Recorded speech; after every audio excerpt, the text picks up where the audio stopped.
la utilizo y el enfoque histórico es sumamente importante también desde el materialismo histórico para comprender las relaciones sociales, cómo se han ido construyendo, identificar actores, relaciones, escenarios, contextos, y no aislarse de lo que puede ser solo una persona o lo que puede ser un solo proceso de violencia.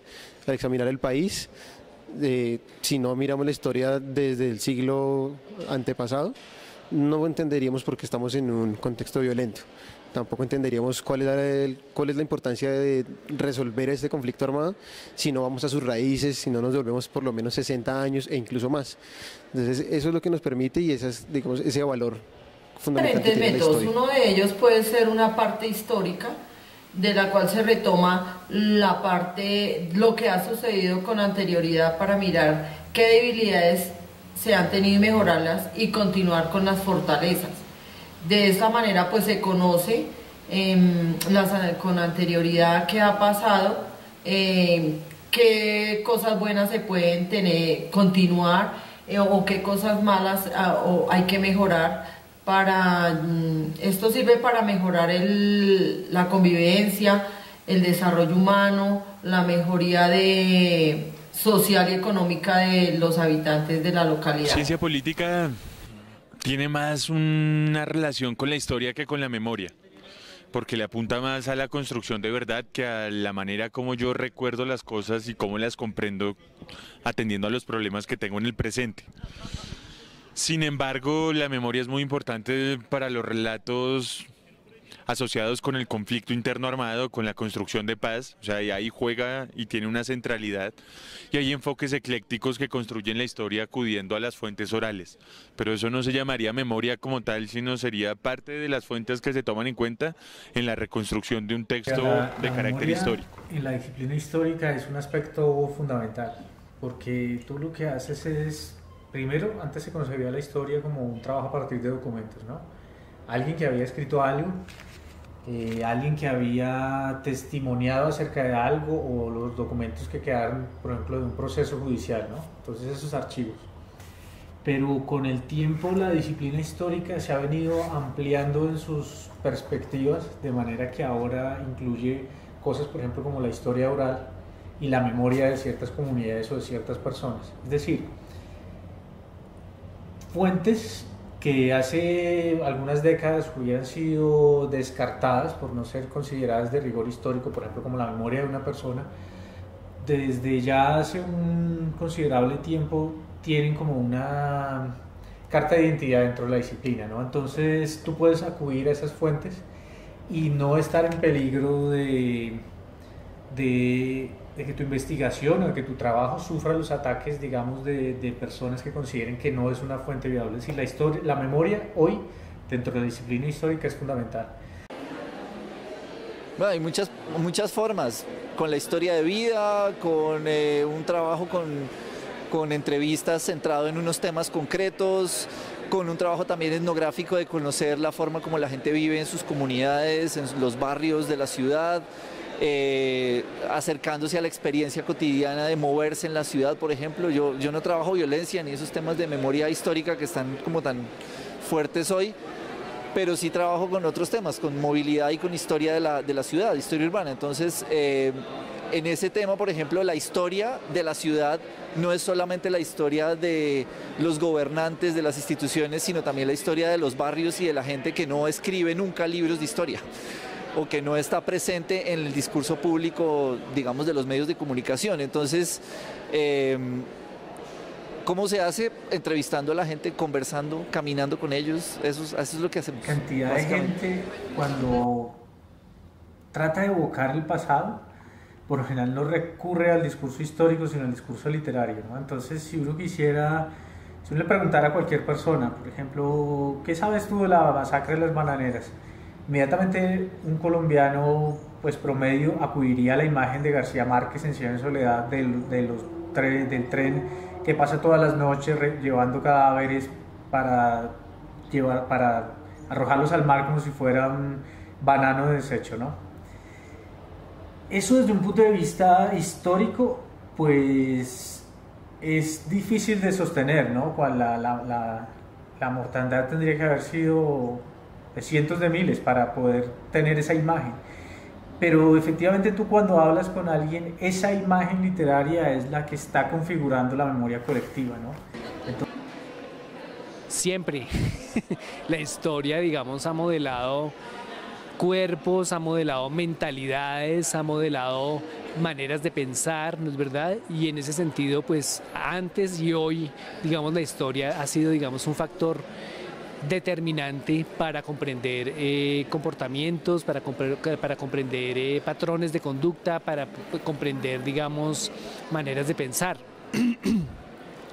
La historia, digamos, como bloque, no sé cómo lo ven ustedes, pero básicamente casi todas las categorías a través de las cuales nos movemos, como tiempo, espacio, otras categorías gruesas, digamos, con las cuales nos movemos en el mundo, son históricamente construidas. Entonces no es lo mismo una categoría, lo que significa una categoría hoy en día a lo que significaba en el siglo XIX o lo que significaba en el siglo XVI, ¿sí? Entonces en ese sentido debemos saber cómo se revela la historia a través de documentos o a través de archivos o a través de documentación que debemos recopilar y debemos analizar y, digamos, analizar desde el presente y con los ojos, digamos, bien puestos en que esas categorías varían históricamente, ¿no? Pues a medida que avanza el desarrollo tecnológico, se multiplican las formas de almacenar, ahora pues digitalmente, cantidad de cosas que antes solamente nos podía llegar, por ejemplo, si te vas muy atrás, un trozo de pergamino, un trozo de papiro o unos códices o lo que sea. A medida que ha venido un desarrollo tecnológico incuestionable, ¿no? Porque es decir, desarrollo social eso ya es cuestionable, pero tecnológico es incuestionable. Se puede grabar, se puede hacer video, se puede capturar imágenes de mucho tipo. Pues yo creo que esa proliferación de fuentes va a ser positiva para la gente del futuro que quiera narrar nuestra época. Todo lo que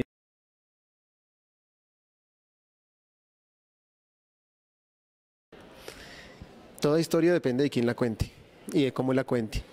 Todas las personas van a tener una versión distinta de lo que ha pasado, y no solo una versión distinta, sino una manera distinta de contarlo. Y muchas veces terminamos en un teléfono roto donde nunca aprendimos realmente qué fue lo que pasó, sino que solo tenemos casi que chismes o rumores. Por eso hay que ser muy riguroso con las narrativas y también muy crítico y no tragar entero. Las narrativas siempre parten de alguna forma de ver el mundo, de una ideología, de una posición política. Entonces eso necesariamente va a influenciar la forma en cómo cuentas algo. Las narrativas en este país son muchísimas, no solo desde lo propio, sino también desde otras formas como nos ven. Y hay unos trabajos muy interesantes sobre cómo los colombianos solemos ser pesimistas ante nuestra propia realidad. Nosotros ahondamos más en los problemas que en nuestra capacidad que hemos tenido para sobrellevar esa realidad súper compleja, súper violenta que hemos tenido. Para mí la narrativa como líder comunal son los procesos de la falta de un bienestar que se cumpla por parte de la administración. Son procesos incompletos en los cuales conlleva a que uno participe y se empodere de todas esas falencias que tiene la administración. Colombia es un país de necesidades insatisfechas, entonces por esa parte me he inclinado y me he interesado en estar diariamente contribuyendo con mi granito de arena, como se dice, en mejorar un tejido social, en construir una mejor ciudad, en dejar un legado para las nuevas generaciones y haciéndole ver a la administración que las cosas que ellos generan y toda esa burocracia que hay tan voraz en todas las instituciones tienen que parar, pero tiene que parar porque uno se interesa. Si no hubiera gente con ese carisma, estaríamos en otras circunstancias peores que las que estamos. Es a través de los relatos y a través de mitos, a través de cuentos, a través de entrevistas que las personas expresan sus puntos de vista, y es uno de los métodos principales a través de los cuales recogemos información los antropólogos.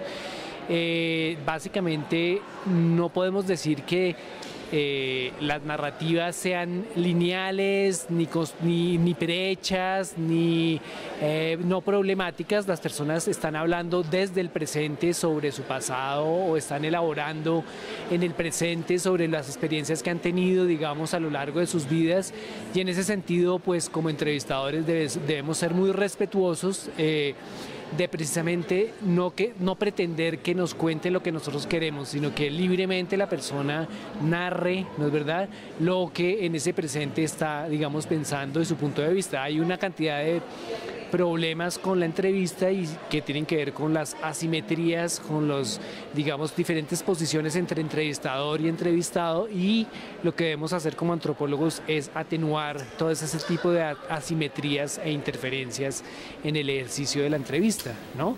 Es importantísimo porque si no narramos no conocemos qué es lo que está pasando, qué es lo bueno o qué es la inconformidad de los habitantes.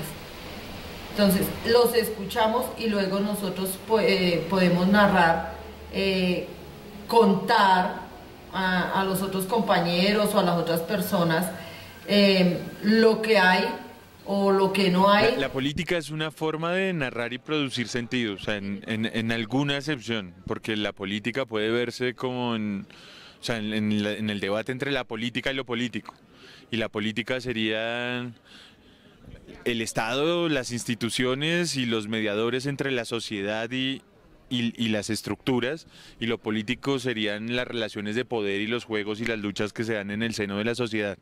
Pero desde una dinámica de la política que es construcción de sentido, ahí tendría juego también la narrativa, y ahí sería importante construir formación de tipo cualitativo para poder dar cuenta de esa dimensión de la política.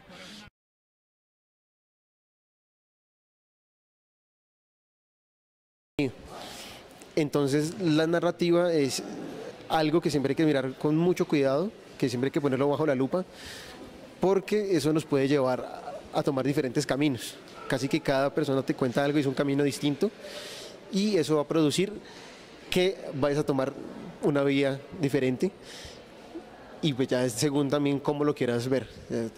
Tú también partes de tu propia narrativa, de tu propia experiencia de vida, y si lo cuentas a tu manera va a ser muy distinto que si lo cuenta otra persona, por ejemplo, una persona de la ciudad a una persona del campo.